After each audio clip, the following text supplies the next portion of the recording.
शिवाय और नितिश को आने में थोड़ी देर हो गई, इसलिए वो दोनों भीड़ में सबसे पीछे जाकर खड़े हो गए।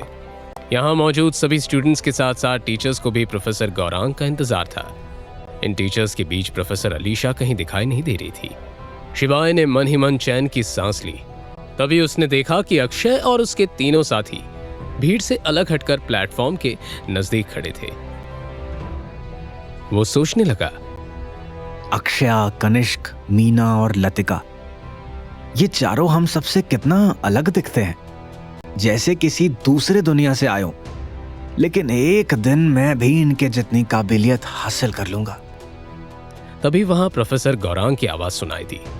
मैं माफी चाहता हूं बच्चों कि बिना किसी नोटिस के मैंने तुम सबको यहाँ आने को कहा, लेकिन एक बहुत ही जरूरी ऐलान करना था मुझे।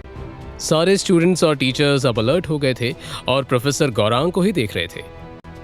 मैं आपको बताना चाहता हूं कि टावर ऑफ अपॉर्चुनिटी, जो कि हर 20 साल में सिर्फ एक ही बार खुलता है, वो अगले महीने खुलने जा रहा है।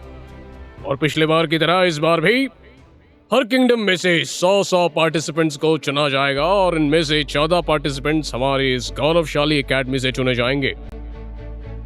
प्रोफेसर गौरांग की इस घोषणा को सुनकर सभी स्टूडेंट्स के चेहरे खुशी से चमक उठे थे। तभी गौरांग ने थोड़े गंभीर लहजे में आगे कहना शुरू किया, लेकिन टावर ऑफ अपॉर्चुनिटी में जाने का मौका सिर्फ उन्हीं स्टूडेंट्स को मिलेगा जो 18 साल से कम उम्र के हैं। इसलिए सिर्फ फर्स्ट और सेकंड ईयर के स्टूडेंट्स को ही अपनी काबिलियत साबित करने का मौका दिया जाएगा और उनमें से 14 विजेता स्टूडेंट्स को चुना जाएगा। इस पर वहां मौजूद थर्ड ईयर स्टूडेंट्स के चेहरे बुझ गए, तो सेकंड ईयर स्टूडेंट्स अंदर ही अंदर बहुत खुश होने लगे, जबकि फर्स्ट ईयर के स्टूडेंट तो ये सोचकर डर रहे थे कि वे सेकंड ईयर स्टूडेंट से कभी नहीं जीत पाएंगे। लेकिन उनके इस डर को प्रोफेसर गौरांग की अगली अनाउंसमेंट ने दूर कर दिया। हमने ये फैसला किया है कि फर्स्ट और सेकंड दोनों ईयर्स में से 7 स्टूडेंट्स को चुना जाएगा और इसके लिए अगले हफ्ते से कंपटीशन शुरू होगा। मुझे यकीन है कि आप सभी जी जान से अपनी तैयारी में जुट जाएंगे और बहुत बेहतर परफॉर्म करेंगे। इसके बाद प्रोफेसर गौरांग वहां से चले गए। सभी स्टूडेंट्स भी अपने अपने रूम की ओर जाने लगे थे। शिवाय भी अपने रूम में आ गया था और बिस्तर पर लेटकर टावर ऑफ अपॉर्चुनिटी के बारे में सोचने लगा। अंधेरे जंगल में जाने के लिए मुझे जिन हथियारों की जरूरत है वो टावर ऑफ अपॉर्चुनिटी में जाने से ही हासिल किए जा सकते हैं। इसीलिए मुझे हर हाल में वहां जाना ही होगा और इसके लिए इस कंपटीशन को हर हाल में जीतना होगा। मुझे कल से बहुत कड़ी मेहनत करनी होगी। तभी शिवाय को कुछ महसूस हुआ और उसका हाथ अपनी कमर पर चला गया। उसने वहां जटायु का एक अंडा बहुत ही हिफाजत से बांध रखा था। उसे खोलते हुए शिवाय मुस्कुराने लगा। माफ करना दोस्त, मैं तो तुम्हें बिल्कुल ही भूल गया था। अभी तो तुम दबकर टूट जाते। शिवाय ने अंडे को अपने सिरहाने पर रख दिया और फिर गहरी नींद सो गया। अगली सुबह शिवाय एकदम से चौंक उठा। उसे अपने चेहरे पर एक चुभन का एहसास हुआ था। उसने हड़बड़ाकर इधर उधर देखा, लेकिन कोई नजर नहीं आया। यहां तो कोई नहीं है, लेकिन मुझे ऐसा लगा था जैसे किसी ने मेरे चेहरे पर कोई नुकीली चीज चुभोई थी। मगर शायद ये मेरा वहम था। शिवाय एक बार फिर से बिस्तर में लेट गया और खुद को अच्छी तरह कंबल से लपेटने लगा। तभी किसी ने उसके बालों को खींचा और इसी के साथ वहां पंख फड़फड़ाने लगे जैसी तेज आवाज भी सुनाई दी। शिवाय अब घबरा गया था और तुरंत बिस्तर से उठकर खड़ा हो गया। कौन है वहां? तभी उसे एक ऐसी आवाज सुनाई दी जो बिल्कुल किसी छोटे बच्चे जैसी थी। मैं वहां नहीं, यहाँ हूँ, तुम्हारे पीछे। शिवाय ने फौरन पीछे मुड़कर देखा तो वो बुरी तरह चौंक उठा। उसके सामने एक नन्हा सा जटायु खड़ा था जो आकार में बस उसकी हथेली के बराबर ही था। ये तो जटायु का बच्चा है, लेकिन ये यहां कैसे आ गया? कहीं ये उसी अंडे में से नहीं निकला? लेकिन ये जो अभी अभी मैंने आवाज सुनी थी, ये क्या इसी की थी?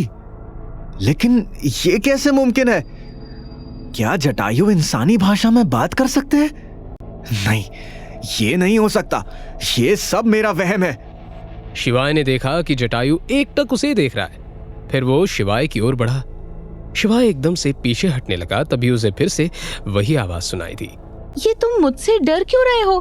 मुझे भूख लगी है, कुछ खाने को है तुम्हारे पास? शिवाय की तो हैरत का अब कोई ठिकाना ही नहीं था। वो ये जानता था कि जटायु कभी बात नहीं कर सकते, लेकिन फिर उसे ये आवाज क्यों सुनाई दे रही थी? उसने अब जटायु को छूने के लिए थोड़ा डरते डरते अपना हाथ उसकी ओर बढ़ाया।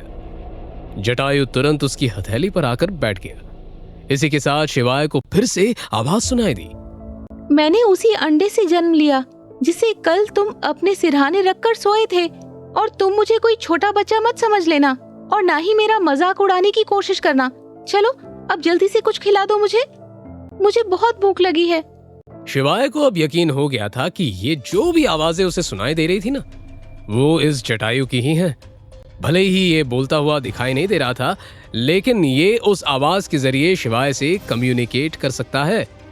शिवाय ने अब थोड़ा प्यार से उसे सहलाया। इसी के साथ शिवाय को जटायु की शक्तियों का एहसास होने लगा। अरे, इसके पास तो 2 स्टार रैंक है, यानी मुझसे भी ज्यादा। शिवाय ने खाना निकाला और जटायु के सामने रख दिया। जटायु तुरंत खाना खाने में जुट गया। शिवाय वहीं खड़ा था, उसे देखता रहा। तभी उसे फिर से आवाज सुनाई दी। ऐसे देख क्या रहे हो? और हाँ, अभी तक तुमने मेरा कोई नाम नहीं रखा। चलो जल्दी से मेरा कोई अच्छा सा नाम रख दो, लेकिन याद रखना मैं एक फीमेल हूँ। शिवाय को अंदर ही अंदर हंसी आने लगी थी। ठीक है, नाम तो रखना ही पड़ेगा।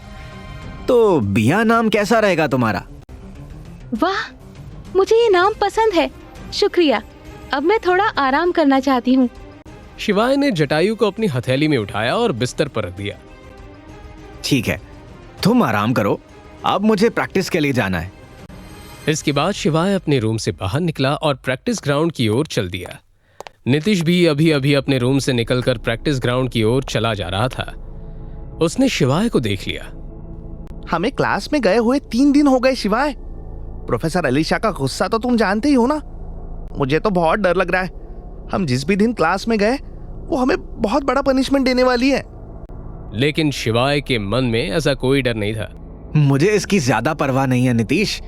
मेरे लिए टावर ऑफ अपॉर्चुनिटी में जाना सबसे अहम है। मुझे हर हाल में ये कंपटीशन जीतना है। प्रैक्टिस ग्राउंड पहुंचने पर शिवाय ने देखा कि अक्षय भी अपने बाकी साथियों के साथ वहीं मौजूद था और प्रैक्टिस कर रहा था। शिवाय ने एक तलवार उठाई और नीतीश के साथ तलवार की प्रैक्टिस करने लगा। शिवाय के मूव्स बहुत तेज और बहुत सटीक थे। अचानक अक्षय की नजर उस पर गई और वो अपनी प्रैक्टिस रोककर शिवाय को देखने लगा। फिर उससे रहा नहीं गया और वो शिवाय के पास आ गया। क्या तुम मेरे साथ प्रैक्टिस करना चाहोगे? शिवाय ये सुनकर हैरान रह गया। उसे यकीन नहीं हुआ कि अक्षय खुद आगे बढ़कर उसके साथ प्रैक्टिस करना चाहता है। शिवाय ने मुस्कुराते हुए हाँ में अपना सिर हिला दिया। अक्षय और शिवाय अब तलवार प्रैक्टिस करने लगे। अक्षय के मूव्स शिवाय के मूव से कहीं ज्यादा बेहतर थे, लेकिन शिवाय के मूव्स में ऐसा कुछ था जिससे अक्षय मन ही मन बहुत इंप्रेस हो रहा था। वो दोनों देर तक ऐसी ही प्रैक्टिस करते रहे। दिन कब ढल गया उन्हें पता ही नहीं चला। तभी वहां एक आवाज सुनाई दी। तुम उस घटिया से कमरे में मुझे अकेला छोड़कर आ गए और मेरे लिए खाना भी नहीं रखा तुमने। शिवाय ये सुनकर चौंक उठा, क्योंकि ये नन्ही जटायु बिया की आवाज थी जो अब अपने पंख फड़फड़ाती हुई शिवाय के कंधे पर आकर बैठ गई थी। बिया को देखकर सभी हैरान रह गए थे। ये तो जटायु का बच्चा है, लेकिन ये यहाँ कैसे आया? ये आज सुबह ही एक अंडे में से निकला है। अक्षय को बहुत हैरानी हो रही थी। तभी उसने अपना हाथ आगे बढ़ाया और जटायु को छूकर देखने लगा। ऐसा करके वो उस जटायु की शक्तियों को जानना चाहता था। ये कोई मामूली जटायु नहीं है। इसका नाम बिया है। इसके पास 2 स्टार है और इसे म्यूटेट किया गया है, जिसकी ग्रेड बहुत ही लेजेंडरी और डिवाइन है। शिवाय, आखिर ये तुम्हें मिला कहां से? तो क्या है इस जटायु का रहस्य, और ये शिवाय को ही क्यों मिला, और क्या शिवाय टावर ऑफ अपॉर्चुनिटी तक पहुंच पाएगा? जानने के लिए सुनते रहिए हमारे अगले एपिसोड्स को सिर्फ और सिर्फ कुकू FM पर।